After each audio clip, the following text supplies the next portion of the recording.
தற்போது சந்தையில் தேங்காய்க்கு தட்டுப்பாடு நிலவி வருவதால் தேங்காய் விலை அதிகளவில் உயர்ந்துள்ளது. இதன்படி சந்தையில் தேங்காய் ஒன்றின் விலை 200 ரூபாய் வரையும் உயர்ந்துள்ளது. சந்தையில் அரிசி மற்றும் தேங்காய்க்கு தட்டுப்பாடு ஏற்பட்டுள்ளதாக நுகர்வோர் தெரிவிக்கின்றனர். இவ்வாறானதொரு பின்னணியில் மக்கள் அதிகமாக உட்கொள்ளும் நாட்டரசி உள்ளிட்டவற்றுக்கு தட்டுப்பாடு ஏற்பட்டுள்ளது. அத்துடன் சில்லறை அரிசி விற்பனைக்காக அரசாங்கம் நிர்ணயித்த கட்டுப்பாட்டு விலையை விட அரிசியின் மொத்த விலை அதிகரித்துள்ளதாக ஐக்கிய அரிசி உற்பத்தியாளர்கள் சங்கம் சுட்டிக்காட்டியுள்ளது. இதேவேளை பெரிய வெங்காயத்திற்கான இறக்குமதி வரியை திருத்துவதற்கு வர்த்தக அமைச்சு தீர்மானித்துள்ளது.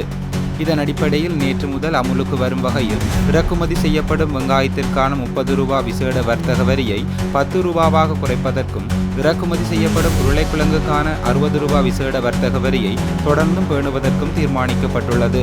சந்தையில் பெரிய வெங்காயத்தின் விலை அதிகரித்து வரும் நிலையில் வானிலை மற்றும் பண்டிகை காலத்தை அடிப்படையாக கொண்டு தொடர்ந்து இதன் விலை அதிகரிப்பதை தடுக்கும் வகையில் இந்த புதிய வரி திருத்தம் டிசம்பர் 31ஆம் தேதி வரை அமுலில் இருக்கும் என நிதி திட்டமிடல் மற்றும் பொருளாதார அபிவிருத்தி அமைச்சு தெரிவித்துள்ளது.